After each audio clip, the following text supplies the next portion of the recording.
우리는 지금 계시록을 살펴보고 있는데요. 계시록을 좀 벗어나서 주로 이제 에스겔서에 있는 말씀, 다니엘서 11장에도 좀 기록되어 있는데요. 이 전쟁을 좀 보겠습니다. 이 전쟁을 언급하게 된 동기는 이제 계시록에는 아마겟돈의 왕들을 모으더라. 16장에서 우리가 이미 봤습니다. 그래서 그 전쟁이 아마겟돈 전쟁이라고 그러죠. 그래서 그 전쟁과는 좀 다른 환란 기간 동안에 있을 큰 전쟁, 또 하나의 전쟁을 소개해 드리려 합니다. 우리 형제자매님들은 구약성경 에스겔 38장을 펴 놓으시기 바랍니다. 오늘 말씀의 제목은 북방왕의 이스라엘 침공입니다.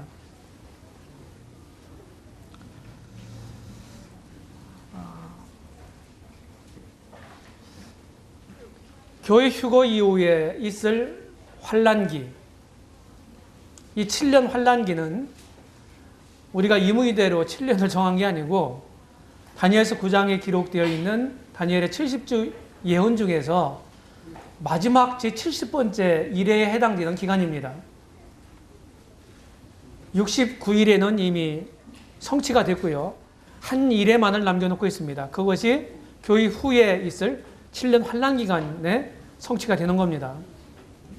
또 성경은요, 이 7년을 전 3년 반, 후 3년 반으로 나누죠. 성경 스스로 나눕니다. 그래서 이 기간 동안에 큰 전쟁이 2번 있는 것으로 성경에 기록되어 있는데, 그래서 환란 전반부에 일어날 지금 전쟁을 소개해 드리려고 합니다. 이 전쟁이 이스라엘을 침공하는 것입니다. 북방왕이라고 일컫는데요. 이 북방왕이라고 일컫는 이 동맹국들이 진멸되죠.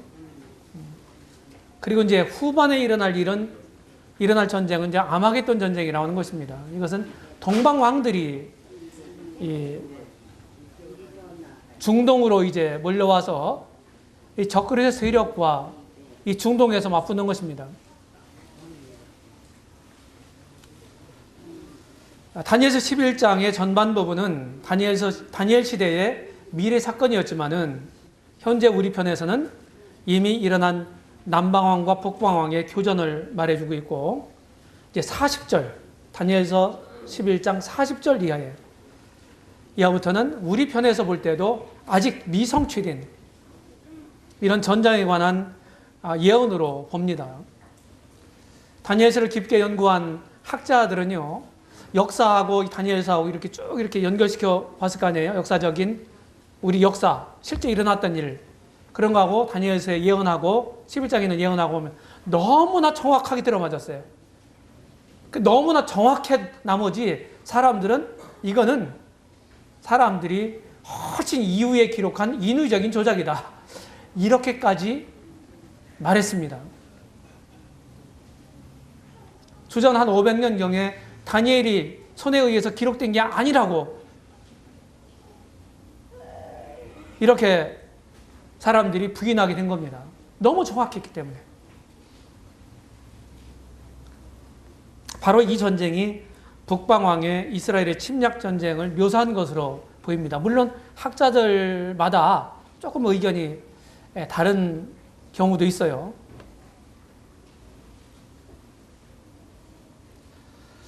그래서 먼저 첫 단락에서 다니엘서 11장 40절부터 45절까지 있는 내용하고 에스겔서 38장하고 39장의 관계를 한번 먼저 보겠습니다. 여기 다니엘서 11장 40절 이하에 보게 되면은 남방왕과 북방왕의 교전이 있어요. 여기 지금 그냥 인용했으니까 안 찾아보고 읽겠습니다.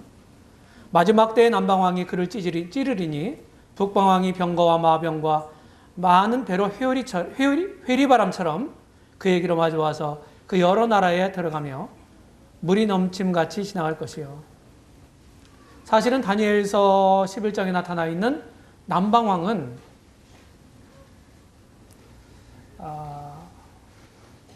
알렉산더 대왕이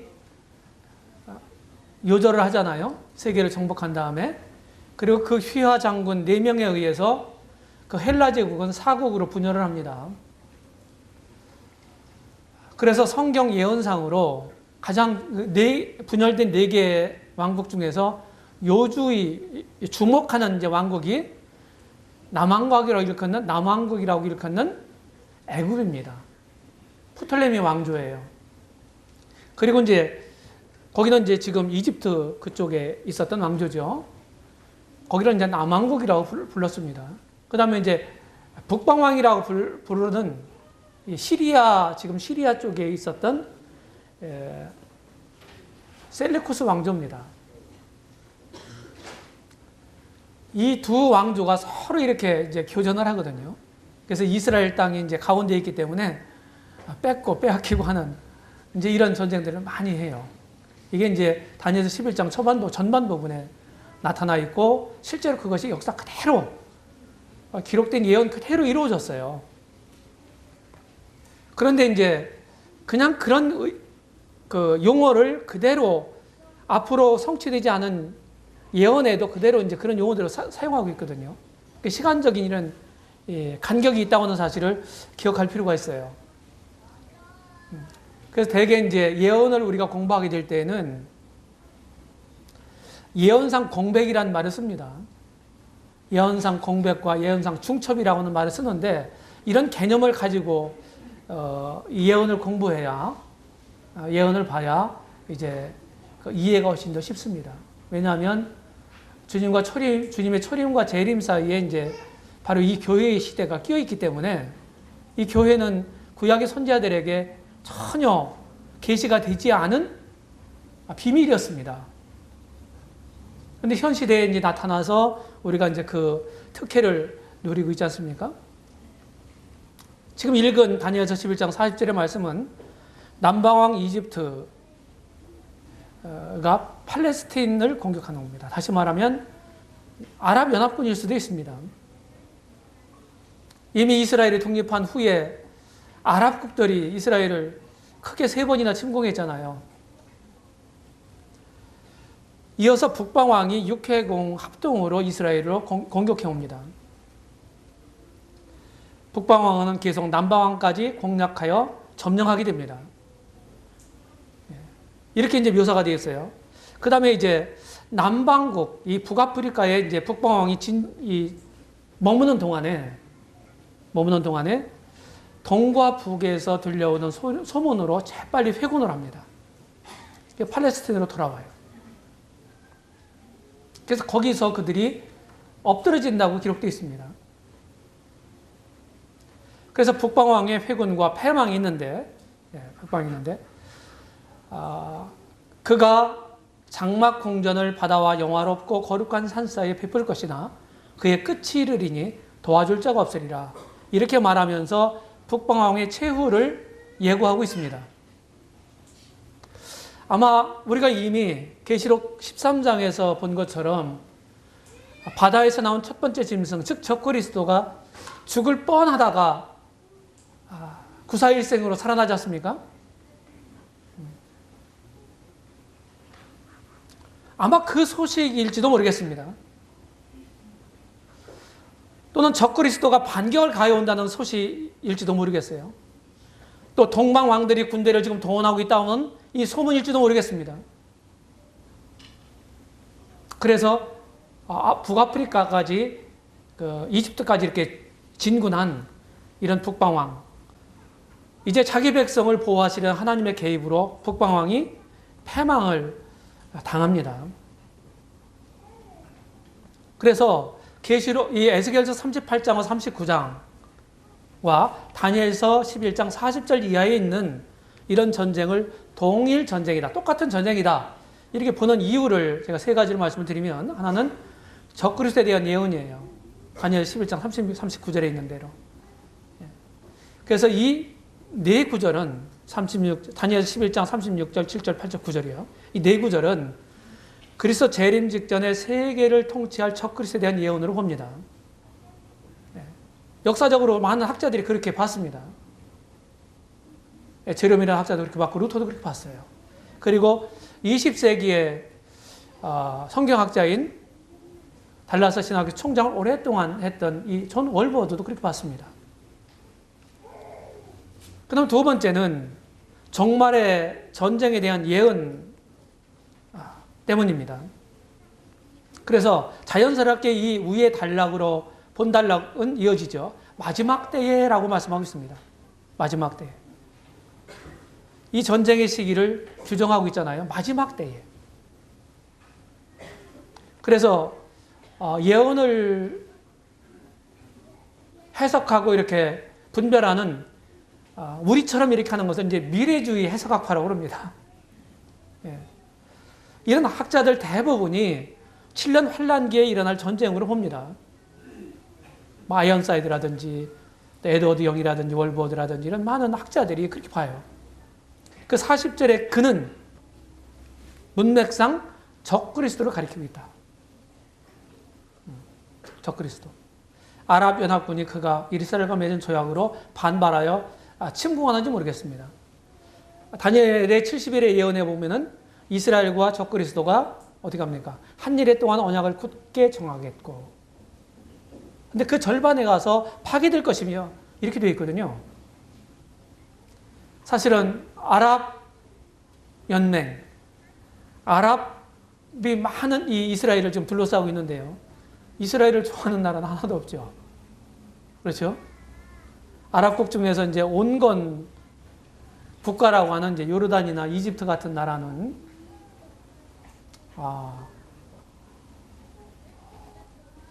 경제적인 이해득실하고 관계가 있어요. 그래서 이제 성지 순례를 하다 보면은 성지 여행을 하잖아요. 그러면은 이집트에 갔던 사람들이 이스라엘 들어갈 수 있어요.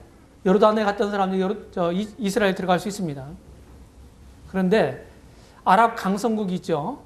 레바논이나 시리아나 이런 데 있잖아요. 이라크나 이란이나 이런 나라들을 갔던 사람들은 이스라엘을 못 들어갑니다. 허락을 안 씁니다.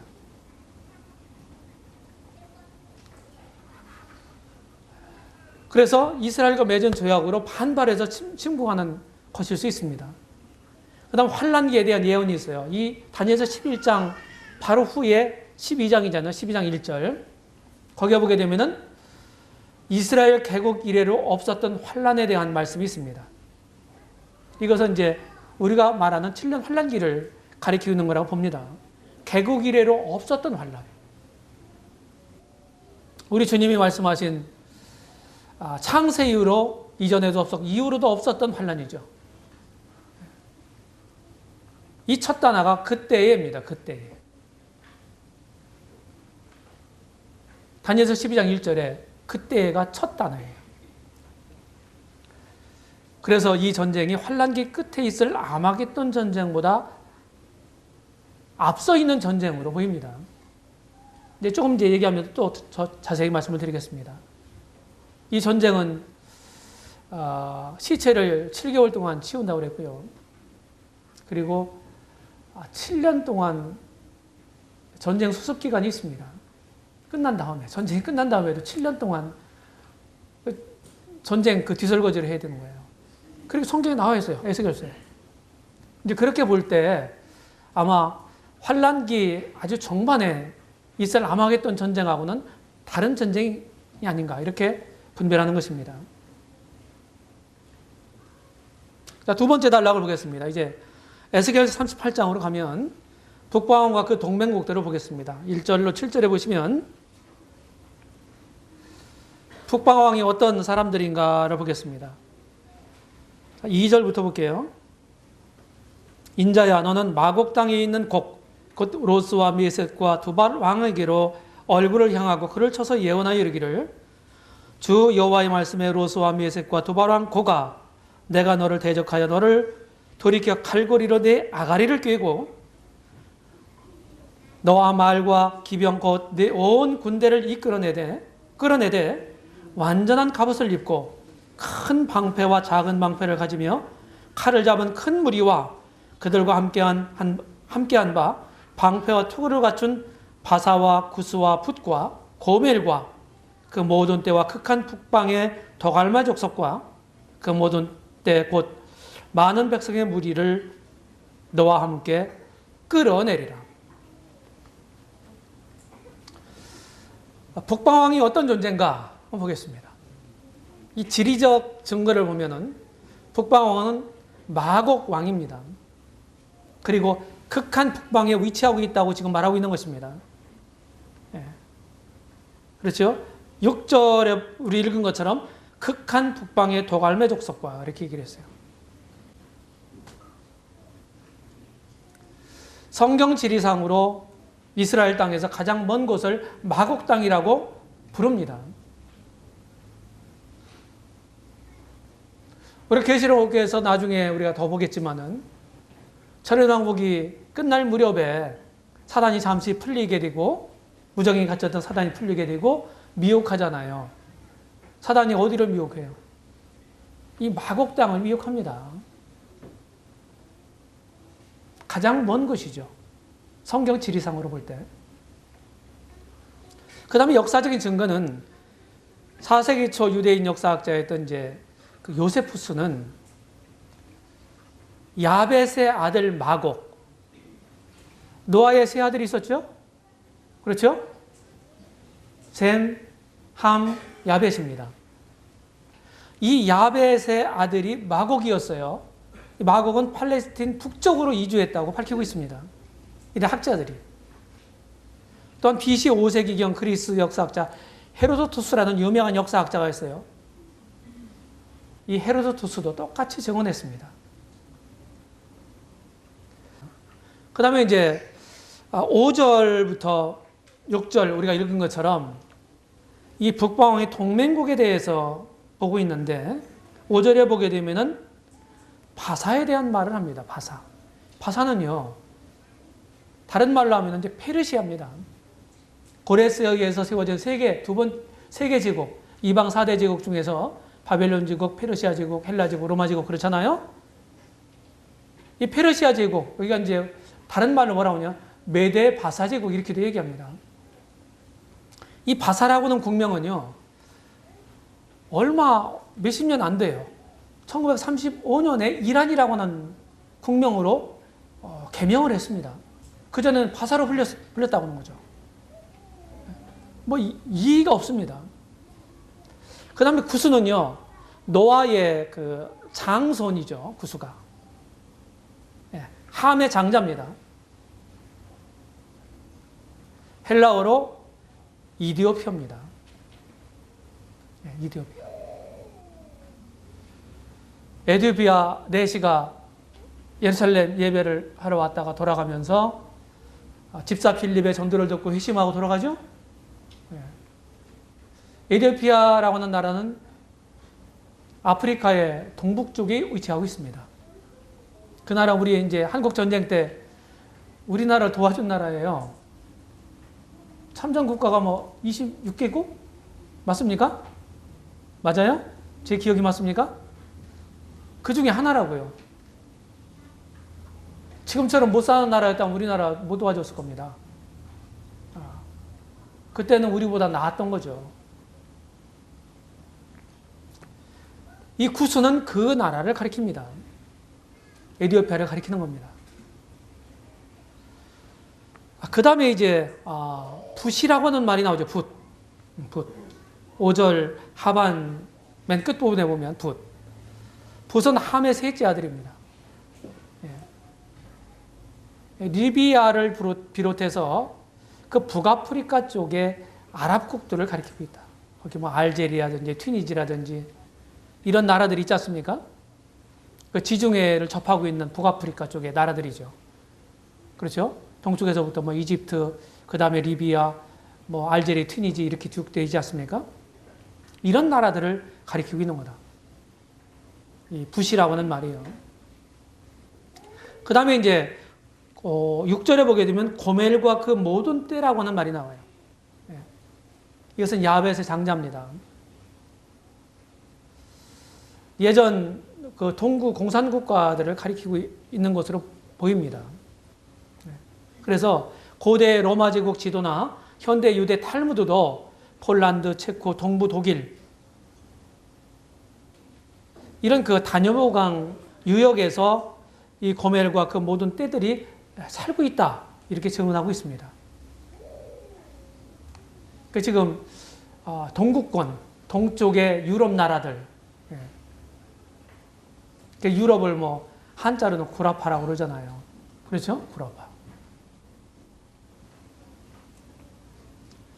그 다음에 도갈마 족속과 그 모든 떼가 있습니다. 고멜의 아들과 그 후손들이에요. 도갈마 족속이들은요. 그래서 남부 러시아와 이런 데에서 그들이 동부 러시아의 이런 초상들이 됐습니다. 독일의 성서 비평학자, 히브리 학자인 게네니우스가 이 도갈마라고 하는 사람이 알메니아의 그 창설자다 이렇게 말하기도 했습니다. 이 침략군의 주도권은 물론 누가 있습니까? 여기 곡입니다. 2절에 있는 것처럼 곡. 너는 스스로 예비하되 너와 내게 모인 무리들이 다 스스로 예비하고 너는 그들의 대장이 될지어다 그랬어요. 대장. 너로 불린 대상은 마곡 땅에 있는 곡이죠.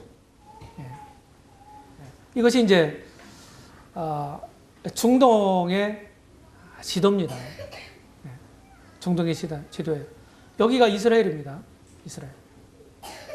이집트고요. 요르단, 시리아, 이라크, 사우디아라비아, 뭐 이란, 이렇게 다 이렇게 되어 있습니다. 터키.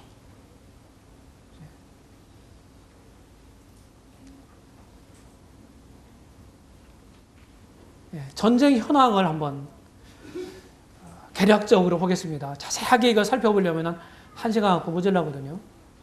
모자라요. 전쟁 현황을 좀 정리해보면 전쟁의 이유가 뭐냐 이거예요. 첫 번째 이유는 경제적 이유예요. 경제적 이유. 이스라엘이 지금 점령하고 있는 팔레스틴 땅에 막대한 자원을 탈취하기 위함이다. 여기 에스겔서 38장 11절 12절을 보겠습니다. 말하기를 내가 평원의 고을들로 올라가리라. 성벽도 없고 문이나 빗장이 없어도 염려 없이 다 평안히 가는 백성에게 나가서 물건을 겁탈하며 노력하리라 하고 내 손을 들어서 황무하였다가 지금 사람이 거처하는 땅과 열국 중에서 모여서 짐승과 재물을 얻고 세상 중앙에 거하는 백성을 치고자 할 때 이 세상 중앙에 거하는 백성 누구를 가리켜요? 이스라엘을 가리키는 것입니다. 이미 말씀드린 것처럼 사해에 이 광물 자원이 엄청나게 녹아 있다고 하는 거예요. 사해는 참 독특한 바다입니다. 뭐 말 그대로 우리말로 죽을 사자 바다에 제일 쓰는데요. 영어로도 뭐 데드시라고 그럽니다. 그 말은 이제 아무 생물도 살 수가 없다 하는 현실에서 만들어진 이름일 것입니다. 아무 생물이 살 수 없지만요. 염도가 굉장히 높잖아요. 물은 막 계속해서 그 요단강에서 이렇게 물을 받아들이면서 요단강뿐만 아니죠. 뭐 아르논강이나 또 세렛강이나 이런 것들이 다 흘러 들어갑니다. 사해로. 내보내는 데가 없어요. 근데 특이한 지형은 이 사해 쪽은요. 사해는 해발은 뭡니까? 바닷물, 수면, 해수면을 0으로 잡았잖아요. 맞죠? 제가 이해하는 게 맞죠?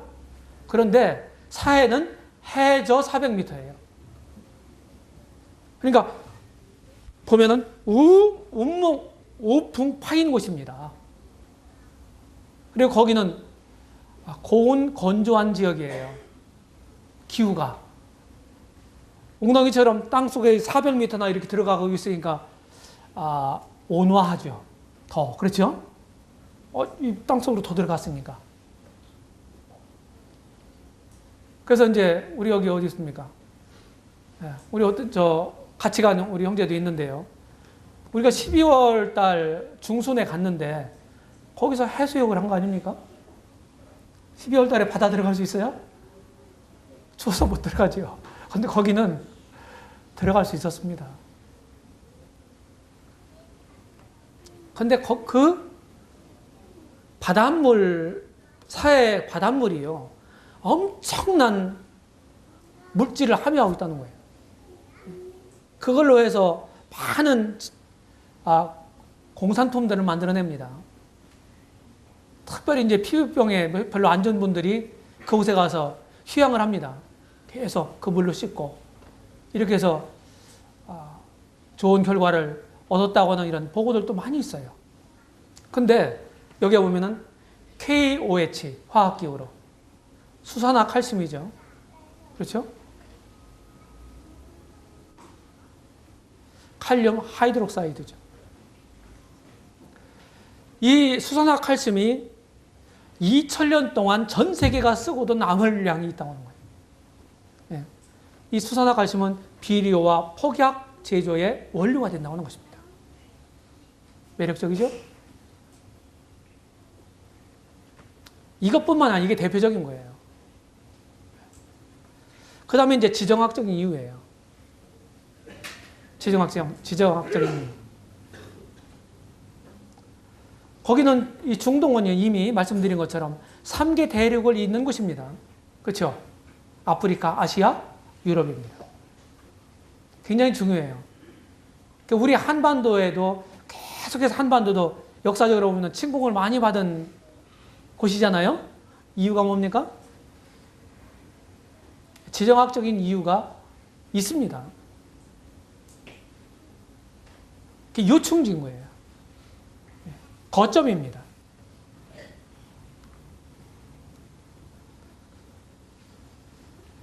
이 전쟁의 시기가 언제일까요?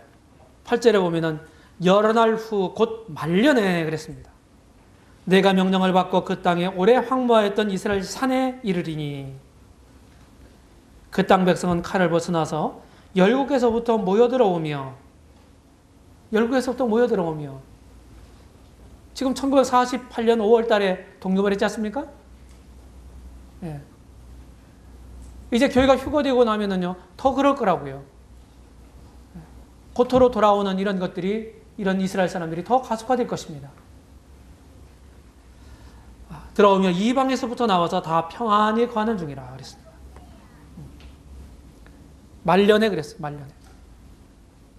이스라엘이 국가적으로 회복된 때. 바로 우리가 살고 있는 현 세대입니다. 그리고 적그리스도와 평화 중에 있는 때로 보입니다. 다 평안히 거하는 중이라. 세계 총통이 세계 사람들로부터 권세를 위임받은 세계 총통이 이스라엘과 평화조약을 맺었고요.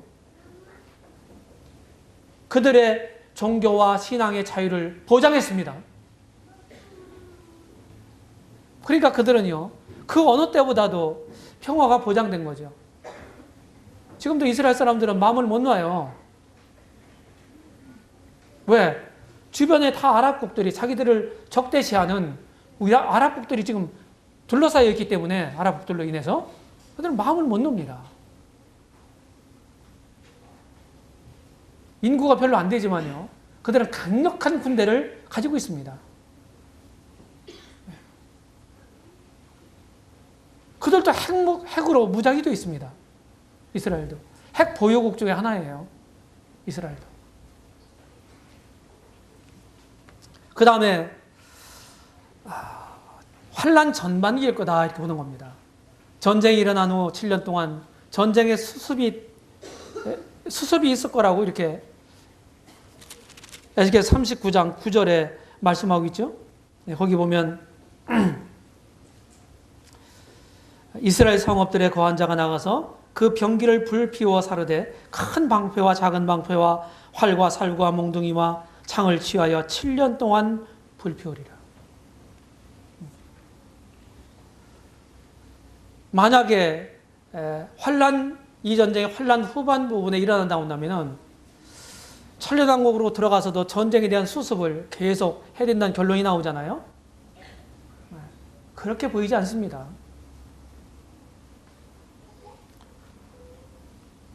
전쟁의 장소는 어디일까요? 여기 이스라엘 산에 이르리니 그랬습니다. 이스라엘 산에 이르리니. 팔레스타인 땅입니다. 지금 이스라엘이 건재하고 있는 그들의 땅, 하나님께서 아브라함에게 약속하셨던 그 땅, 그들의 후손들에게도 약속되었던 그 땅, 여호수아가 출애굽한 이런 이스라엘 사람들을 이끌어서 그것을 정복하고 분배했던 그 땅이죠. 오랫동안 이스라엘 사람들이 살았던 그 땅입니다.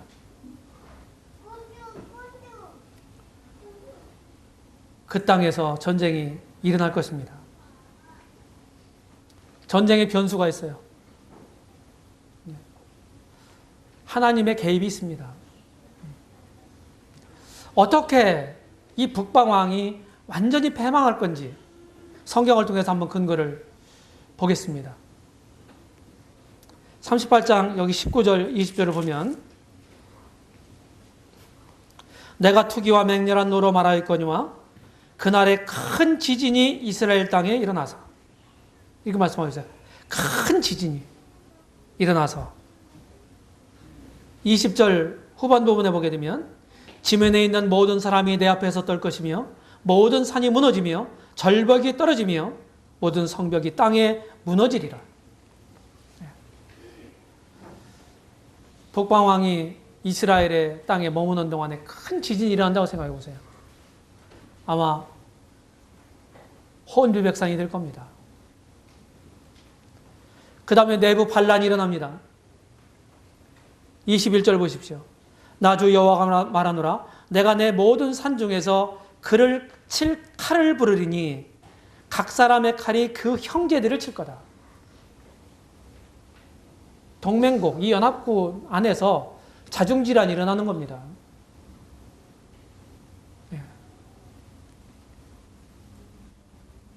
북방한 군대의 내부 반란으로 생각이 드는 겁니다.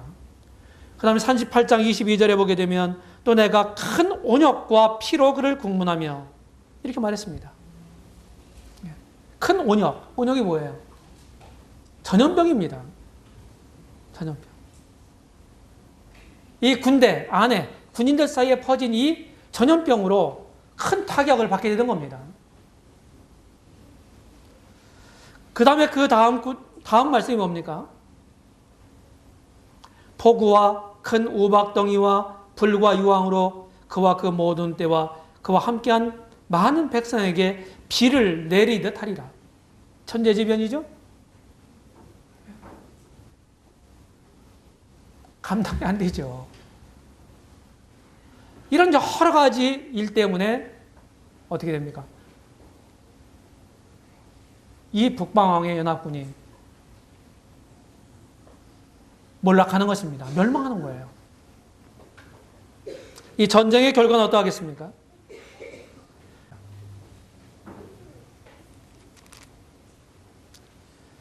(39장 2절에) 보면 너를 돌이켜서 이끌고 먼 북방에서부터 나와서 이스라엘 산 위에 이르러 이렇게 말했는데 사본상의 차이가 있죠. 그래서 킹제임스 성경에는요, 우리말에는 없지만 이렇게 되어 있습니다. 내가 너를 돌이켜서 너의 여섯째 부분만 남기고 북방으로부터 너를 올라오게 하여 이스라엘 산들 위에 너를 인도하리라. 여섯째 부분만 남긴다. 이 말은 6분의 5가 멸망한다, 죽는다 하는 의미인 것입니다. 거의 괴멸이 되는 것입니다. 4절을 보십시오. 너와 네 모든 때와 너와 함께한 백성이 다 이스라엘 산 위에 엎드려지리라. 내가 너를 각종 움키는 새와 들짐승에게 붙여 먹게 하리니 내가 빈들에 엎드려지리라. 하나님의 잔치입니다. 하나님의 잔치. 무서운 잔치예요.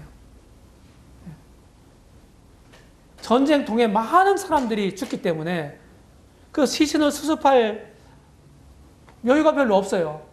그러면 뭡니까? 새들이나 들짐승들이 와서 그 시체를 먹겠죠. 그렇죠? 마태복음 24장 28절에서도 우리 주님이 말씀하셨어요. 마지막 때에 있을 일에 대해서 말씀하시면서 주검이 있는 곳에는 독수리들이 모일지니라. 주검이 있는 곳에는 독수리들이 모일지니라.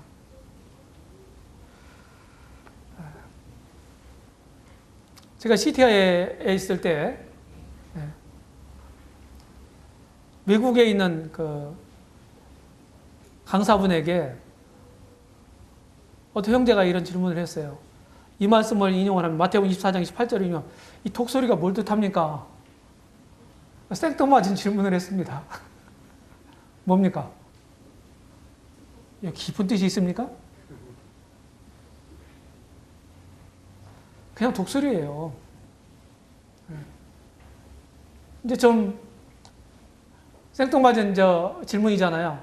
그러니까 그 노 강사님이 뭐라고 그러냐면은 아주 유명한 그 말을 우리가 많이 했습니다. 그럼 본인은 몰라서 물어봤겠죠. 독수리에게 물어봐 그랬어요.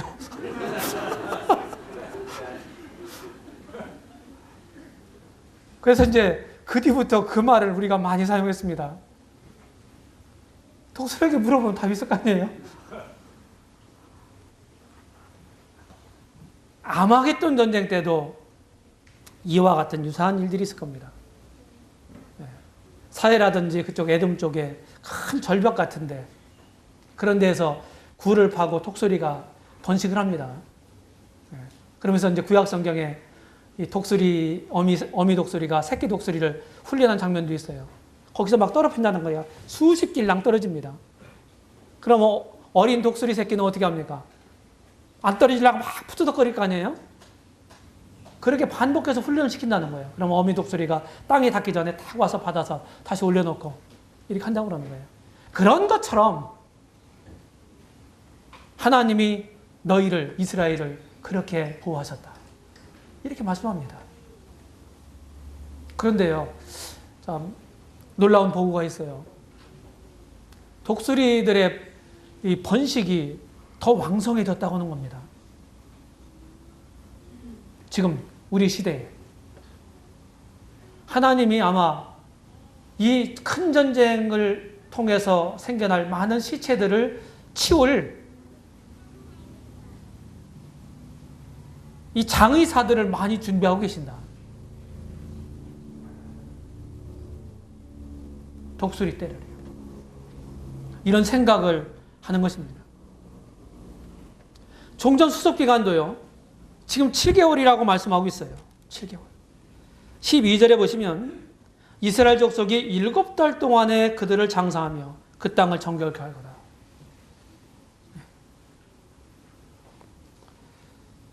전쟁 무기 소각 기간도 7년이라고 말씀드렸습니다. 이제 북방왕, 남방왕이 다 진멸됐습니다.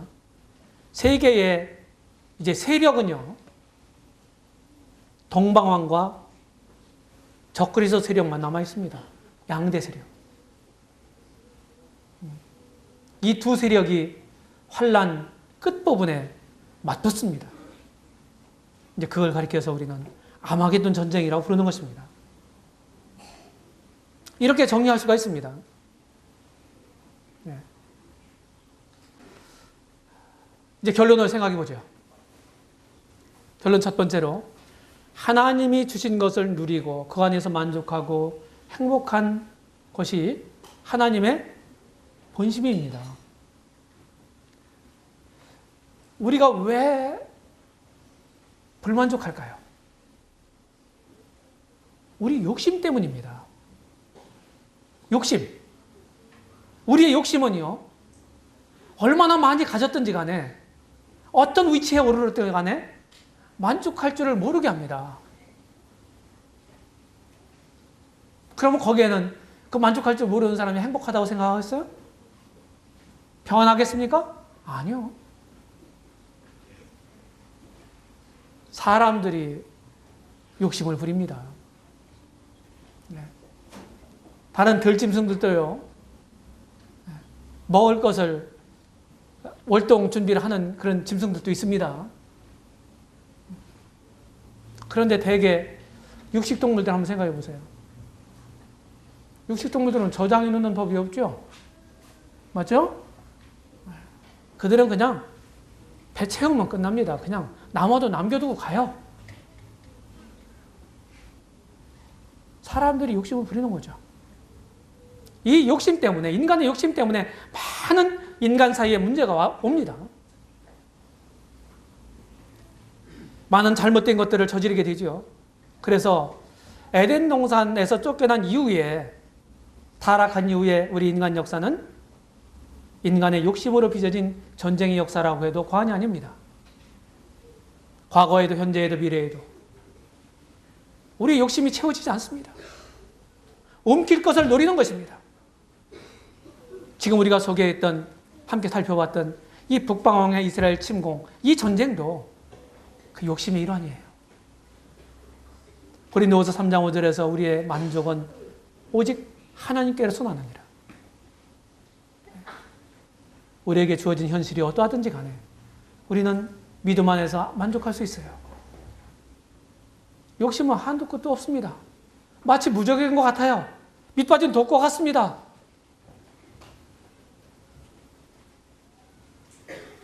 우리 형제자매님들, 우리 형제자매님들은 욕심의 종로로 타지는 않습니까? 우리 형제자매님들이 행하는 그런 것들이 혹시 욕심을 채우기 위한 건 아닌가요? 아니면 하나님이 내게 주신 사명을 이루기 위함입니까?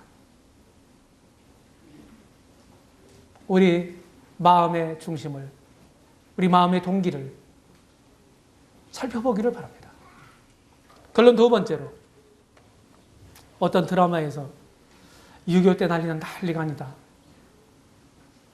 이런 말들을 반복해서 사용하는 걸 봤어요. 사실은 마지막 때가 가까울수록 사람들은 탐욕에 불켠 눈을 뜨고서 먹잇감을 찾습니다. 현실의 어려움들을 타개하기 위해서 무리수를 두는 것입니다. 우리도 그럴 수 있어요.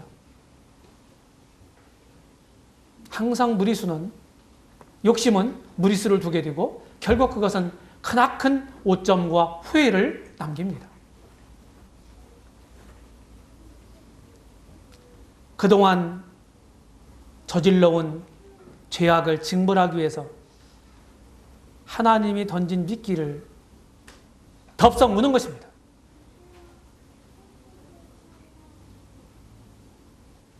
내가 내 아가리를 꿰어 이끌어내리라. 하나님 말씀하십니다. 그래서 앞에 놓이는 아주 탄탄대로를 보면서, 아, 하나님이 나를 이렇게 하시는 거구나.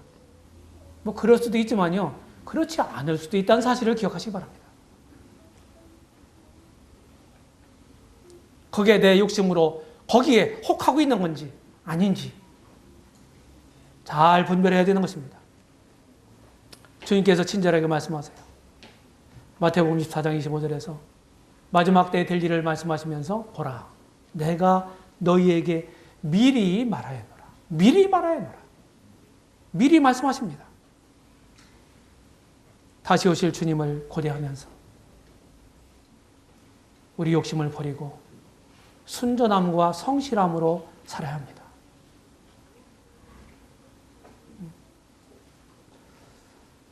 사도 바울은 디모데전서 6장에서 이 부와 관련된 두 가지 권고를 합니다. 부한 자들에게 말씀하시고 부하려 하는 자들에게 말씀하십니다. 부한 자들은 교만하지 말고 그 부를 가지고 선을 이루는데 사용하라고 말씀합니다. 부하려 하는 자들은 이제 그 욕심에 끌려서 죄악을 저지를 수밖에 없다고 하는 사실을 말씀합니다.